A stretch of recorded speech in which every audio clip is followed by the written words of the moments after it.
can I also start by just acknowledging the traditional owners of this land and pay my respects to elders, many who are amongst us here, past and obviously present. Can I also just again thank Yvonne for her wonderful welcome to country, and what a fantastic award we just saw, celebrating some incredible Aboriginal women and the work they do. So thank you all for what you do.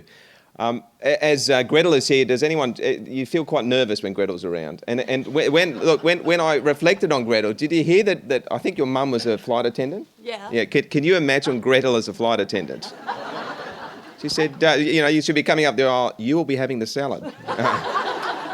And I do also just want to acknowledge in particular Prue Goward. I mean, all the parliamentary members that are here, thank you, and I'll get to you in a minute, but Prue Goward is someone that does an incredible job for women in the state, has done. It's been a big part of her career.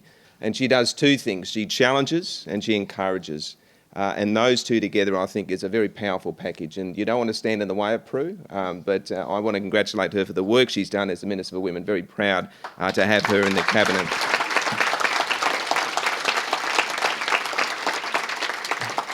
And look, as part of this role, there are many things I get to do, and this is something I'm particularly proud of, to have not my name, but the title that I currently have and have that associated, the Premier's Woman of the Year, is a privilege. And as I reflected on it, I kind of thought at one point, I would really like to nominate my mum for the award, but I was wondering whether people might get onto it. So, Mum, I think they would, so I can't do that. But I am obviously delighted with the nominees we have, and I'll get to you in a second. Look, we have announced yesterday an important thing in terms of, I think, supporting women in the workforce, and that is the introduction of flexibility across the entire public sector. We're the largest employer in the country, and I think flexibility is often cited as one of the reasons that women are held back and aren't given the opportunities into senior leadership. So we were proud to announce that yesterday, but it also provides an opportunity for men to provide flexibility to them in terms of helping with responsibilities at home, helping to share those responsibilities, and importantly, I think that is a big step forward. But we have much more to do in relation to that.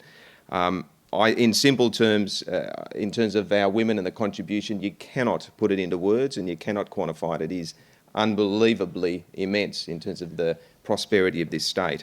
I do like the line by Ben Franklin, not Ben Franklin in Parliament, Ben Franklin, who is well known to you. He said, if you want something done, you have to give it to someone busy.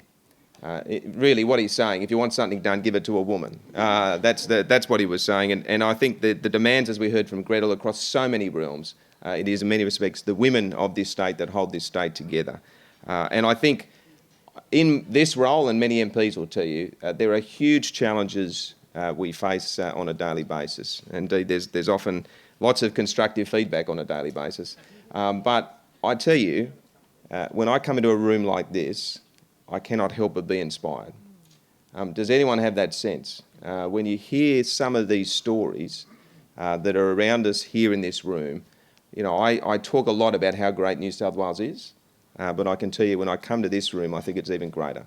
And hearing your stories is something that makes me think, well, look, whatever challenges we might have personally or as a government, it is something that can be overcome because your stories show how incredible this place is. And I want to thank you for that in many respects. And many nominees, when you hear them, are stories of women who have overcome personal challenges, personal difficulties, personal trauma, and have turned that into something incredibly powerful and positive. And that does nothing more than inspire every single one of us. So I thank you. And I do want to thank all individual MPs that are here and that have nominated these incredible women, because often these are stories that aren't told. And by telling them and sharing them with us, we are so much richer. So I hope that all the women are nominated today, you realise the recognition of your community, the recognition of your state. We just want to say to you two words, and that is thank you. Thank you so much for what you have done. Everyone here has done something that we're very proud of, and in no small way inspires us. And having the chance to tell your story is a chance to show to the world how great this incredible state of New South Wales is. So thank you for what you have done. Thank you for coming along today. And for all the award winners, well done. But everyone that has been nominated, you are part of this incredible story today, which is celebrating women that are making a huge difference to this great state. So thank you. So it is now time for our final award. Thank you, Premier. This is the New South Wales Premier's Award for Woman of the Year. Recognises New South Wales women who have excelled in their chosen career, field or passion.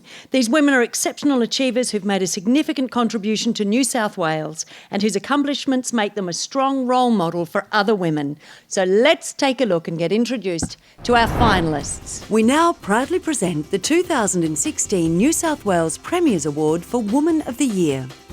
The finalists are Jennifer Armstrong. Jennifer is the founder of the Beauty Bank, a charity collecting unwanted beauty products for women in need. Beauty Bank has helped over 3,000 people, particularly those experiencing domestic and family violence. Professor Sally Dunwoody.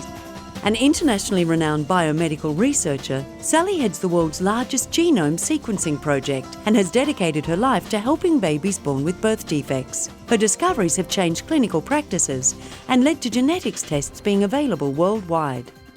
Professor Fadia Gossain. Fadia founded the Australian Lebanese Foundation in 2001 and has worked tirelessly for better cultural understanding and cooperation between Lebanese and Australian people. Dorothy Hoddinott.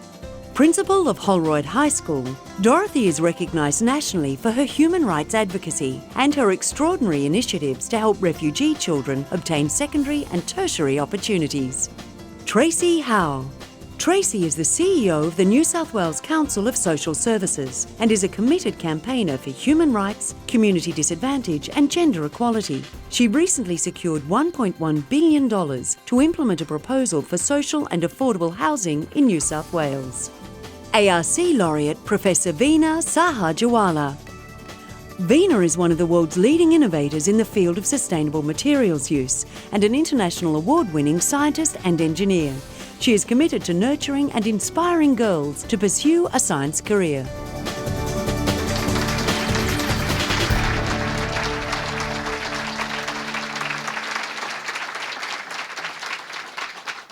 Well, it's my pleasure, Nancy. As you can see, an incredibly tough job.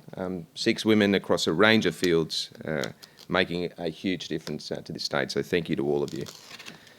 But the New South Wales Premier's Award for Woman of the Year goes to Jennifer Armstrong.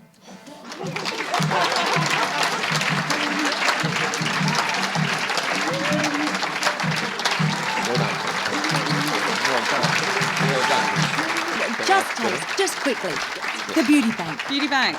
So this is bizarre. 4 years ago, my son just turned 4 years ago in a couple of months, I walked out with nothing. My husband beat me up. He kicked me in the stomach when I was pregnant. That's when I finally decided to leave. I left with nothing except my daughter and my son, and far out, I'm here 4 years later. So thank you to everyone. Oh. Tell us. Beauty Bank. Yes, so you left and then, of course, had to rebuild your life. Yep. Seeking assistance, which there's more of that now. Yes, a lot has changed even in just 4 years, and I really appreciate all the social workers, just everyone, the support network that I had, charities that helped me with things. I started the Beauty Bank, which collects toiletries. I saw there's little soaps in there. I never miss an opportunity. If you don't want the soap, give it to the Beauty Bank. We make up gift packs and give them to women and men in need because someone did that for me when I was at my lowest. You need to look after yourself, as you say, so you can look after everyone else. So you didn't pinch them from the bathroom. So our finalist received a goodie bag. Yes. And just before you go, just tell us, what is the importance? It sounds like a luxury item rather than it's a basic. It's little luxuries for those in need. It's a gift pack. It's not a crisis pack. These women are doing it very tough. They want people to say, I believe in you. It is really hard when you leave domestic violence. It's not just about getting beaten up. It's the psychological damage. That's what screws you up the longest, the self-confidence, the erosion of that. So you need to start somewhere and you need the community supporting you. So stand up, be proud, talk about your experiences. I'm not a victim anymore. I'm a survivor and I'm so proud to be here. Far out. Wonderful, wonderful. You know, you're going to get off stage and go, what did I say? But I have to tell you, that was perfect. Absolutely perfect. And you seek donations all the time? Yes, and we'll be starting up GoFundMe shortly, so get involved. Thank you so much. All right. We, of course, couldn't have done this without our sponsors, Rex Airlines. Thank you, John. AH Beard and Harvey Norman. Fantastic. These companies have demonstrated their strength of community support over many years, and the awards would not be possible without them. We have merchandise sponsors. As we know, the goodie bag was referred to. Thank you to all of our merchandise sponsors. Thank you to the wonderful jazz trio, who were terrific, and our Auslan translators. You just thank yourself right now. You just go like that. Yeah, me. Thank you. It's a day of celebration. Thank you.